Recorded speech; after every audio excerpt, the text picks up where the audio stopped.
How do you know when it's time to switch up your makeup? Well, if you've been using your same makeup for the last 10 years or a decade, it is probably time to switch. As we age, we get all of this fun slew of things that happen.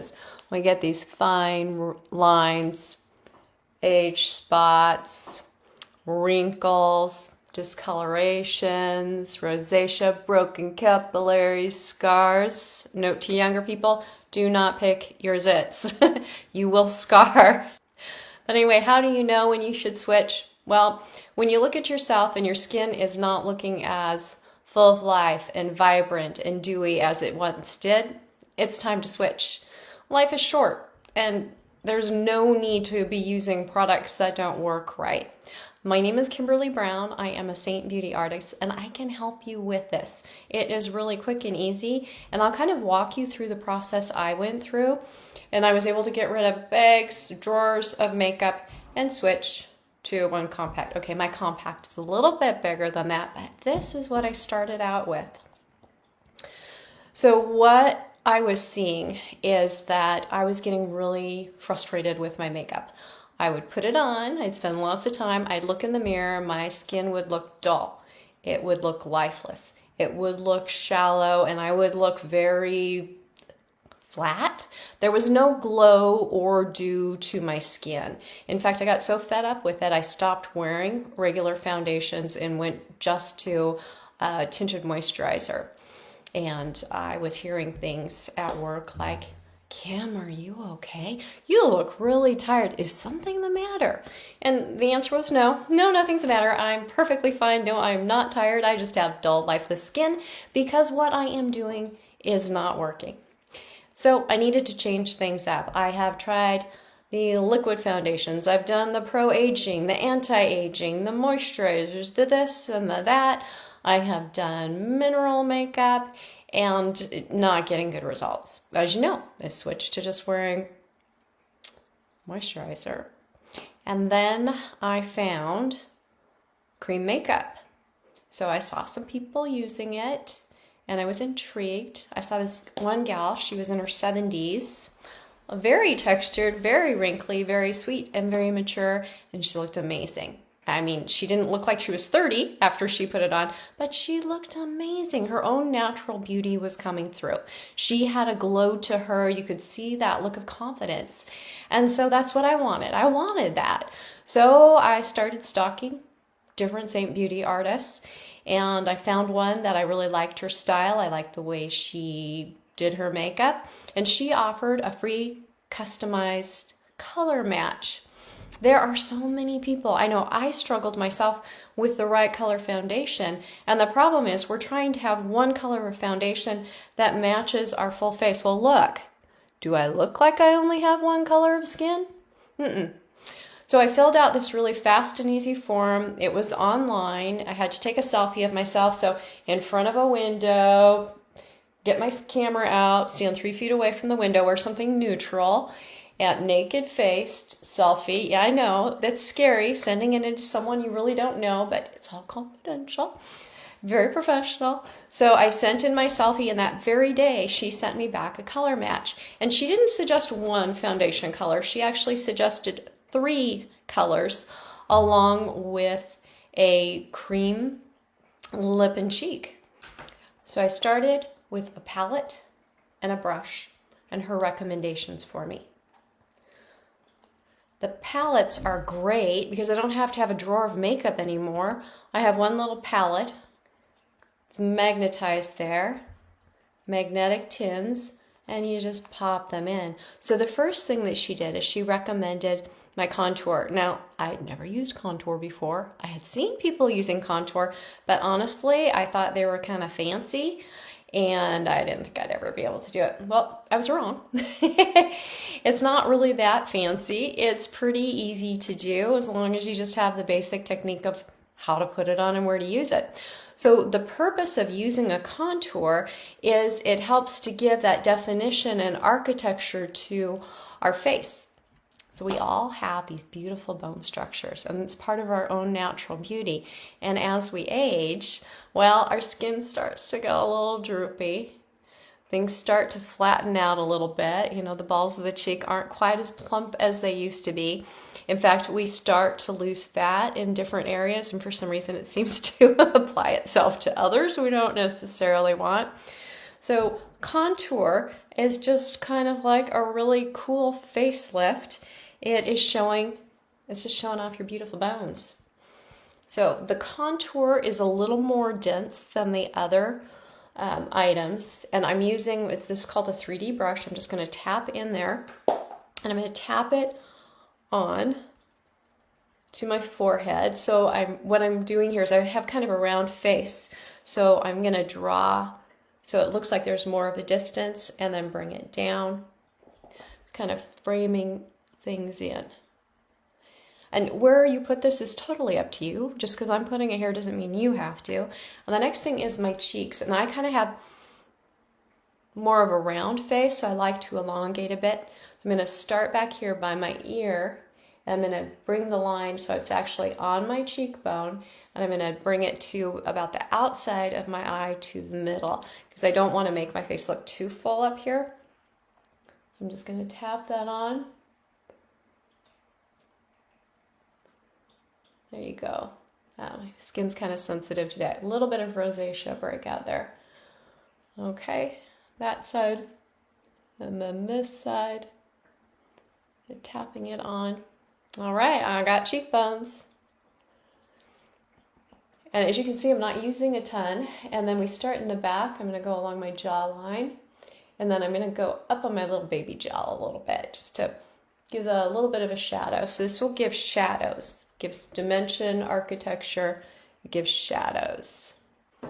One fun thing that you can play with is your nose. If you want to slenderize it a bit, you can actually bring some of the contour. So feel your nose and see where the bone is. Now we want it on the top side, but the outside top side. So the lateral superior part of the bone. I'm just going to put a little bit on my fingers. A little goes a long way. This makeup has a lot of pigment in it. I'm just going to draw that in. And if I want to give myself a little button nose or make my nose a little smaller, shorter, there that goes. All right. Forehead, cheeks, jawline, nose. Good to go. Now the next color is the brightening highlight. This is matched more to the lightest color on my face, or maybe even a little bit lighter for more contrast. And this helps to bring the illusion of light hitting your face. It can also help where you have a shadow that you don't want to have a shadow. You can bring that, because this lighter color is going to bring more focus. And this is a common mistake that us mature women, actually a lot of women make, is they use too light of a foundation, and light foundations really accentuate any extra texture that you might have. So they're going to kind of draw attention to that. So when we were young, yeah, the concealer used to be really light, used to be right under our eyes. We don't want to do that anymore, because that's just going to draw more attention to it. All right, so the brightening highlighter there, down the nose, Cupid's bow, tip of my chin, and you can use a brush or you can use your fingers. And then I'm going to bring it to the inside of my eye, because I've got a little bit of shadow there. I really don't want that shadow.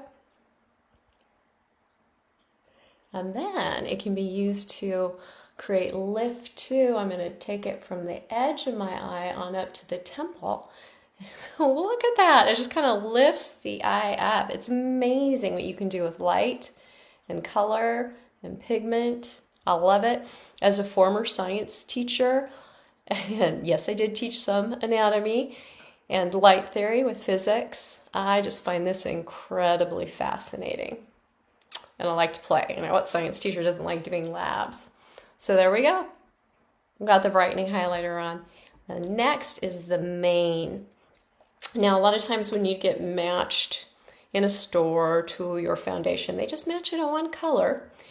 And that would be kind of what this main foundation is. Now, with maturing skin and with cream makeup, your main highlight that might be suggested for you might be a little darker than you think.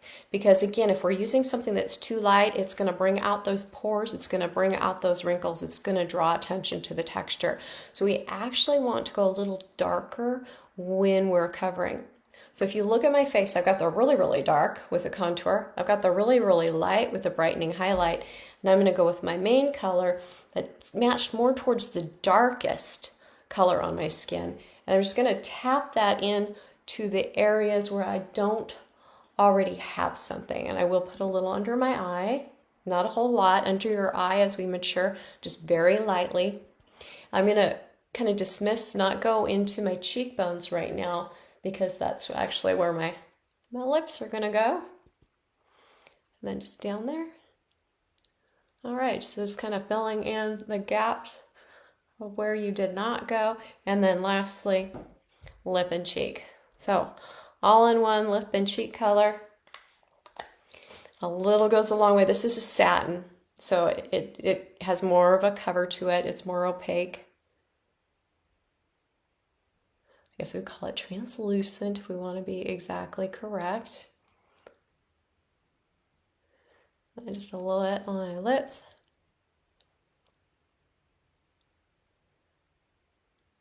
And there we go. 3D makeup. Now, why do we call it 3D? Because we're working with our architecture. We're actually using different colors. We're going to blend those different colors, kind of stipple them together.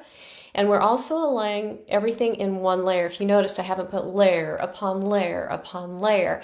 And that helps our aging skin also, because less is more. As we build up layers of products like we do with traditional foundation, it starts to look a little cakey. It starts to look a little dull. It starts to look a little flaky. It starts to feel like heavy makeup. And one beautiful thing about this is it feels nice and light. Now the motion that you use, so you want to get a nice brush, and the Saint brushes are lovely. They're all two-ended brushes. One's usually a little smaller for application. One's a little bigger for pouncing or blending. And I'm just going to start with those lighter colors first. The materials used in the brushes are great for moving the makeup around without like sucking it all up. Some brushes, you go to use it with your different makeup and all your product just gets sucked into it. And then when you go to wash out your brush, you have more product on your brush than you did on your face, if you know what I'm talking about. So these are great. The product stays on your face and it's just moving it around. I'm going to switch to the little end to get into those little tighter areas. So tapping in, moving up. Just kind of think tap in, move up, tap in, move up. And especially as our pores start to become a little more noticeable, tapping in is really important, because if you swipe, think about it. So if you have a textured surface and you're just swiping a color over the top, you're going to create hills and valleys. And you don't want to do that because that draws attention to the, well, it would be to our wrinkles. Now, when you get to the sides, I don't want to get rid of my contour there. I just want to blend it in so I don't look like I have a sharp line. I want to keep that nice shadow that was created for me. And then with your forehead, skin's usually a little tighter, so we can use a little bit of a circular motion, tapping it in. And then don't forget your chin. And then just kind of draw it down a little bit. So going back and forth, draw it down. And then once you have your makeup on, just kind of sit back a little bit, give a look over, see if there's an area that could use a little bit more. I think I'm going to put on a little bit more blush. So I'm going to go tap right into that, put that on. All right. And there you go. Quick, easy. One palette, all of your makeup is right here. Now, I started off with this little palette, and then after I got using it for a while and I saw that it really did help my skin, My skin looks so much more glowing. It feels good. It does not feel cakey at all, and it is very hydrating. And it does not settle into your fine lines. Yes, we have, us older gals, have fine lines, and what I can do is I can just tap, tap, tap, and it will just move that cream foundation so I don't have to deal with these gougy lines all day on my face. It's wonderful how it flows. The next thing that I added, well, I got a bigger palette because I wanted a bigger palette. And so I did add bronzer, which is a lot of fun just for that sun-kissed look. And with bronzer, you use a big fluffy brush, just tap into it a little bit, and then you just kind of swipe it. Because we already have our foundation on, just kind of swiping it over, and we're just thinking anywhere that the sun would hit, and the sun will be horizontal on you because the sun would be coming down like this. So you wouldn't have like angular lines with bronzer, you would have more graduated lines. And then illuminators are fun just to give a little bit more of that glowy look.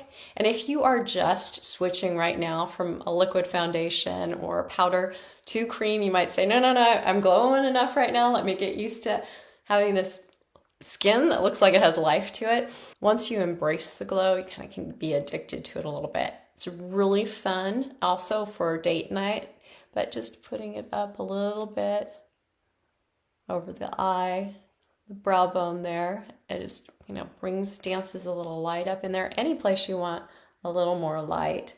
This is a lot of fun. Maybe on the top of the cheeks.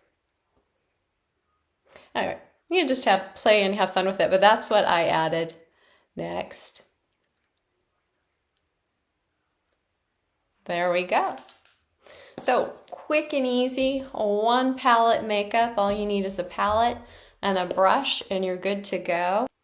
The proof is in how you feel. Does it feel good? Does it feel like real skin, like it's moving with you when you look in the mirror? Do you see radiance? Or do you see dull, lifeless? So the choice is yours whether you switch or not. But if you are ready to switch things up, I would be more than happy to help you out with that. You can comment below match for a free color match and I'll get the form off for you. Absolutely no obligation. You get a really good idea of what products would look really good on you. And I'm here to help you in that. Thank you for joining me and learning a little bit more about the cream makeup journey. And I look forward to hearing from you in the future. Take care.